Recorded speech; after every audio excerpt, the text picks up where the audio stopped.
कर रहा हूं कि साउथ के पेरियार और उत्तर भारत के पेरियार का मिलन हुआ है। कहाँ पर? मध्य भारत में। और भी मध्य भारत में 4-5 स्टेट के लोग यहाँ आए हुए हैं। मैं देख रहा हूँ उत्तर प्रदेश के लोग हैं, बिहार के भी लोग हैं, झारखंड के भी लोग हैं, छत्तीसगढ़ के भी लोग हैं और मध्य प्रदेश के भी लोग हैं। कैसा ऐतिहासिक संगम है। हम तो ऐसा संगम आज तक नहीं देखा था, पहली बार ये ऐतिहासिक संगम देख रहा हूँ। और मुझे पता भी चला है कि सभी स्टेट का बॉर्डर है, जब सभी राज्यों का बॉर्डर है तो मैं 100% कह सकता हूँ कि यहाँ आदिवासी बहुल लोग होंगे ज़्यादा, क्योंकि आदिवासी ज़्यादा बॉर्डर पर ही रहते हैं। मैं देखा हूँ। उनको भी मेरे दिल से, तहे दिल से शुक्रिया, धन्यवाद और उनको योगदान के लिए भी मैं बधाई देता हूँ। आज जो है सच बात है, आप लोग बड़े बिरहा सुनने के मूड में हैं, मुझे भी पता चला है, लेकिन मैं आप लोगों को निराश नहीं करूँगा। मैं ज़्यादा समय नहीं लूँगा, लेकिन जरूर मैं भाषण तो नहीं लेकिन संवाद करूँगा। ललई सिंह यादव और पेरियार के बारे में तो हमें लगता है करीब करीब बहुत लोगों को मालूम है, लेकिन साथ में यही बता देना चाहता हूँ कि ये दोनों महापुरुष जो आखंड पाखंड और देवी देवता भगवान का जो आडंबर जो पूरे भारत में फैला हुआ है, उसके कट्टर विरोधी थे। और उन्होंने इस पर बहुत से किताबें भी लिखी हैं, बहुत से इन्होंने ज्ञान बातें किया है। पेरियार ने तो पूरा इतना बड़ा आंदोलन किया कि आज दक्षिण भारत में भगवान मंडली वहाँ अपना पैर नहीं पसार पा रही है। वो अगर विचारधारा अगर उत्तर भारत में फैल जाए तो दक्षिण और उत्तर का मिलन जो है बहुत ही अच्छा और स्वाभाविक होगा। देखिए, हमारे हिंदू धर्म वर्ण व्यवस्था में 4 ही वर्ण है, ब्राह्मण, क्षत्रिय, वैश्य और शूद्र। लिखित बता रहा हूँ, वेदों में, पुराणों में, चाहे इनके मनुस्मृति में है, उसमें जो है किसी को छूत बनाया, किसी को अछूत बनाया, किसी को नीच बनाया, किसी को दुष्ट बनाया, किसी को गले में मटकी दिया, किसी को झाड़ू दिया, तरह तरह के बंटवारा करके कई हजार जातियों में बांट दिया। एक समाज ऐसा हुआ कि जो जंगल में चला गया, जिसको हम आदिवासी कहते हैं। आपको मालूम है कि आप जंगल में क्यों गए? आपको पता है कि आप जंगल में क्यों बसने चले गए? बहुत सी किंवदंतियां इसके बारे में फैलाई जाती हैं। एक तो ये कहावत है कि मुगलों मुसलमानों ने जो है महिलाओं पर अत्याचार कर रहे थे, इसलिए उनसे इज्जत बचाने के लिए आदिवासी जंगलों में चला गया। सराहत, ये पाखंड, झूठ और ये गलत चीजें फैलाई गई है। मैं बता दे रहा हूं कि हमारे व्यास स्मृति में एक श्लोक है, बर्हति नापितो गो बसाय कुंभकार का है। ये जितनी जातियां, उसमें से सभी जातियों का नाम है, आपके आदिवासियों का भी नाम है। उनको अंत्यज कहा गया है। कहा गया है कि अंत्यज, और इनको देख लेने से, देखिए मैं क्या बोल रहा हूं, आदिवासी समाज के बारे में लिखा है कि इनको देख लेने से सूर्य का दर्शन करने पर शुद्धि मिलती है। ब्राह्मणों को अगर छू लिया तो स्नान करने पर शुद्धि होती है।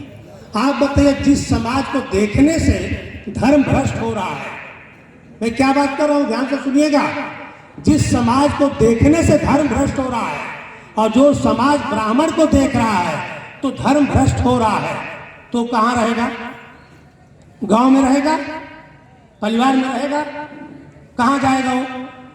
उस ब्राह्मण की नजरों से दूर चला जाएगा। आपको बता दूं, कहावत है। हम एक सवाल और करना चाहता हूं आप लोगों से। अकबर के शासनकाल में, मुगल मुसलमान के शासनकाल में, एक क्षत्रिय राजाओं की बात कर रहा हूं, बहन बेटी अपनी देने के लिए चीरा बाजार लगती थी, लाई लगती थी, अपना सौभाग्य समझते थे मुगलों मुसलमानों को बेटियां देने के लिए। इवन अकबर सम्राट को एक के बाद एक 7 बेटियां दी गई हैं, राजाओं ने दिया है।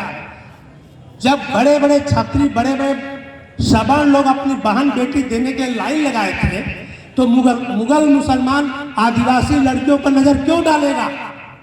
सवाल गलत है कि सही है? क्यों आदिवासी महिलाओं पर मुगल मुसलमान नजर डालता था? ये झूठा और बकवास चीजें मुगलों मुसलमानों को बदनाम करने के लिए कहा गया है। इस कतई मत मानिए। आपको इसलिए जाना पड़ा, हिंदू धर्म वर्ण व्यवस्था के कारण जाना पड़ा। और जाने के बाद भी आपको बता देना चाहता हूं, आपका योगदान रहा है। आज ना अनाज चावल गेहूं दाल भात पैदा हो रहा है। 1000 साल पहले हम जंगल के पेड़ पौधे फूल, यहाँ तक कि फल फूल कंदमूल जड़ी बूटी पर ही जिंदा रहते थे। तो उस समय कौन देता था? आदिवासी समाज ही इस समाज को देकर के जिलाया खिलाया पिलाया है। उसके योगदान को हम कभी भी ध्यान नहीं देते हैं। उस योगदान को पूरा गलत कहा जाता है। उनको जंगली कहा जाता है, उनको आदिवासी कहा जाता है। उनका योगदान पहले उन्हीं का योगदान था। उन्होंने सबसे पहले उन्हीं लोगों ने जिलाया है। उन्हीं लोगों ने पहले गाय गोरू भैंस बकरी का पालन वगैरह उन्होंने शुरू किया है। अब मैं थोड़ी सी बात आता हूं, जब हम पेरियार जी की और लड़ई की जब बात करेंगे तो भाई उनके जो विचारों पर हम अगर अमल नहीं करते हैं, उनके विचारों की बात नहीं करते तो बेईमानी होगी। मैं उसको पुष्टि करूंगा यार बातचीत करके। एक सवाल मेरा है, जाड़े के दिनों में आप 10 दिन स्नान मत करिए, कपड़ा मत बदलिए। आपके कपड़े के अंदर यहाँ चिल्लर और यहाँ जू और खाट में खटमल कौन पैदा किया? आपके शरीर में चिल्लर और सर में जू कौन पैदा करता है? वो भी जी होता है, काटता है, खून रहता है। आप बताइए किसने पैदा किया उसको? आपने पैदा किया है। उस जीव के भगवान आप हैं। आपने ऐसी स्थिति पैदा वहां कर दिया कि एक जीव पैदा हो गया, खुद आपने जीव पैदा कर दिया है। आज भी कहीं भी गंदगी कर दीजिए कोने किनारे कतरे पर, वहां जीव पैदा हो जाता है। तो आज इसलिए मैं इस चीज को कह रहा हूं कि कतई मत मानिए किसी के जीव को पैदा करने में किसी भी देवी देवता भगवान का हाथ रहा है, चाहे उसका सहयोग रहा है। एक चीज और बता देना चाहता हूँ, आज इस पर इसलिए बात कर रहा हूँ कि हम पेरियार और लड़ई की यहाँ जयंती मना रहे हैं। और पेरियार और लड़ई दोनों इस महापुरुष देवी देवता भगवान के आडंबर के विरोध में थे। तो विरोध क्यों था उसको मैं सही साबित करने की बात कर रहा हूँ।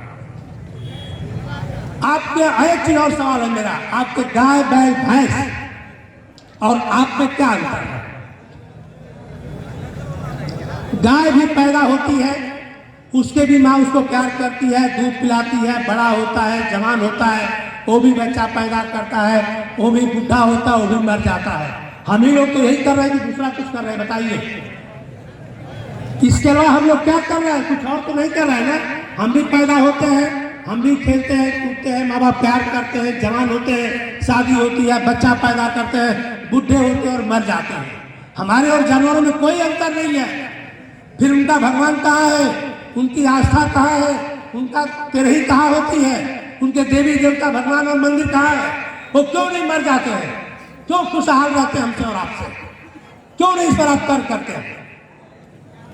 ये हमें और आपके दिमाग में कचरा भरा गया है। इसलिए कह रहा हूं। अब एक चीज और उदाहरण देना चाहता हूं। हम लोग कहते हैं कि हम जो है मानव जो है सभी स्थिति से महान है, उच्च है। हम एक सवाल पूछना चाहता हूं, यादव बिरादरी बहुत ज्यादा है। आप गाय को आगे से बांध दिए हैं, क्या करिए हैं? गाय को आगे से बांधे हैं और फिर पीछे से उसका पैर भी बांध देते हैं। और जब बछड़ा आता है, दूध जो ही निकलता है, आप उस बछड़े को खींच के बाहर। आप बताइए उस समय गाय और गाय का बछड़ा आपके बारे में क्या सोचता होगा? वो भी तो भगवान की उत्पत्ति है ना आपके कहने से। गाय और गाय का उस समय आपके बारे में क्या सोचता रहा होगा? यही कहता होगा ना कि कहां से भगवान ने शैतान पैदा कर दिया कि हमारे बच्चे का दूध जो है जबरदस्ती हमको बांध करके निकाल रहा है। और हम अपने आप को जो है महान कहते हैं, मानवता से ऊपर मानते हैं, क्या क्या कहते हैं। तो ये मान के चलिए कि इस सृष्टि के जो रचना है, चाहे जो यहाँ पर हम और आप और सभी जो प्राणी है, सबको पैदा होना है, सबको मरना है, ये सत्य है।